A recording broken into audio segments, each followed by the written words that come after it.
250 is still good. Welcome back, everybody. We got a good friend Haley Sparks here with us this morning, and today she's showing us how to make the most of shoulder warm-ups. So I'll let you take it away. Boulder shoulders row, let's go. Let's go. No, I love me some good shoulders, but we were literally just talking about how these things are so sensitive. Like, have you guys ever noticed, like, when you're working out and then you maybe do a movement wrong just a little bit and it tweaks the shoulder and you're like, done for. I mean, it just hurts for maybe 2 weeks. You're like, what did I do to deserve that? You know? Been there. What did I do? Yeah, come on. So these are a couple of shoulder, I would say warm up with these guys because, we can stretch, we can stretch all the things, but we really want to make sure that we're prepping those shoulders for the workload that we're about to do. Right. So here's a couple of exercises, you guys. I'm using a very light kettlebell. To be honest, it's because I didn't have a really light dumbbell, okay? Really quick stat though, we should be able to shoulder externally rotate, that's this movement right here, about 15 to 25% of our body weight. Okay. That's a healthy range for us. For me, that's about, I'm like 170, so that's about 25 pounds that I should be able to externally rotate. That's how I know that my shoulders are kind of in a healthy position. Right. Okay? All right, guys, so maybe do some math there. All right, so the reason why I'm getting down here is because I want to isolate this. I don't want to, go right here and then bounce off of momentum. I really want to isolate my shoulder here. So getting a really light weight, all right, and all you're going to do is lift it up. Make sure that your elbow is staying pinned to this and you're not rolling your shoulder forward as you go as well.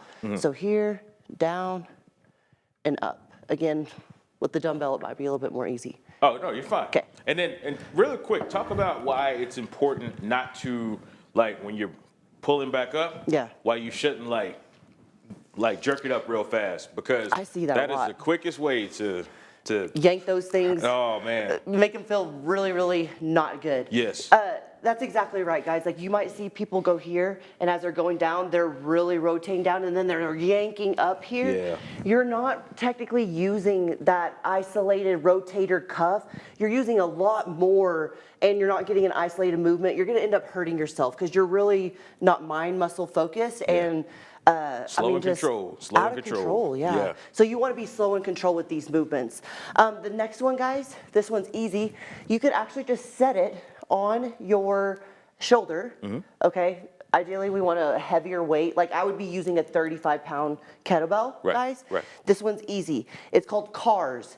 You're going to think about shifting your shoulder up, forward, down, and back. Okay. With the weight, a heavier weight, like 30, I mean, I don't know how much, guys, you can handle, so you got to test that. Forward, and back. Yeah. Up. Really thinking about all of those movements. You're getting a healthy rotation in that shoulder, and you're even prepping it by just having weight on the shoulder. Right. And that's good for, like, blood flow and even stretching, right? Oh, totally. You'll feel a good stretch in your chest, in the shoulder. You'll be now prepared for, like, a front squat as well. So adding a little bit of weight to these exercises, guys, can help kind of push it just that depth a little bit further, not forcefully, but you're getting more range of motion, and that flexibility, it tends to increase by doing so as well. Okay. Okay. Got about 15 seconds. How many sets should we do? 2 sets, guys. Something super easy, 2 sets, maybe 10 to 12 reps. Kind of prep yourself for the workout, and you'll feel extra good by doing this instead of spending 5-10 minutes just stretching on the ground. There you go. Haley Sparks, dropping knowledge. It is 6:21 coming up on Today in Amarillo. Don't go anywhere. Haley will be right back with us. Back, everybody. We have our good friend Haley Sparks here with us this morning, and she's talking about some sneaky snacks that have sneaky calories. Pretty much. Yeah. Last week, guys, we kind of touched base on liquid calories is what it was. Liquid calories, how that could be a really sneaky source of weight gain. Honestly, you're packing in a whole bunch more sugar in your day, which is causing to, those sneaky 2 to 3 pounds by the end of the summer, and then you don't lose it elsewhere, it builds up, etc. So this week, I want to just touch base a little bit more on that, guys, so that you can feel really prepared going into the summer months and protect your health goals, okay? As Americans, though, we consume, on average, about 99 grams of sugar per day. A day? Yeah, word. Jeez. 99 grams of sugar per day, guys. Look at your labels like we talked about. The American Association recommends that we get about 25 for females, 36 grams for males. Okay. And that's through your added sugar. So if you're looking at your labels and you're looking at your added sugars, guys, pay attention to that as well, okay? So, little bit. You can sneak in those calories and those sugar sources through our desserts, right? We know that through our lemonades, through our coffees, through our smoothies, all of these sorts of things. We have to be very, very careful, guys, because on average, there it is, condiments, drinks, and our baked goods. So on average, like I said, we're getting about 99 grams of sugar a day when we should be getting about a quarter of that. I want to bring that up, guys, because we're getting metabolic syndromes, we're getting chronic diseases that are solely resorted from our sugar consumption,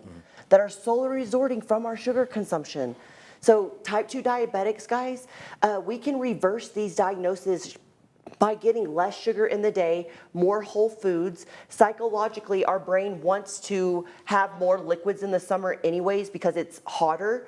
So again, I just really want to enforce, pay attention to your labels, pay attention to the added sugars in your drinks, the condiments that you're adding on your hot dogs, your burgers. You know, we're looking at ketchups and barbecue that can add 5 grams of sugar per 1 tablespoon. 1 tablespoon. So that could be your 25 grams of sugar right there if you're, got some ketchup and or French fries and a hot dog. Boom. Some of those ribs, man. Yeah, Put the sauce on them. everywhere. So you're breaking hearts this morning, man. A little tongue-tied, but yeah. Make sure you're watching your condiments, guys. The drinks. Make this summer intentionally different for you and your kids. Okay, don't just resort to those sugary things or those quick Kool-Aids.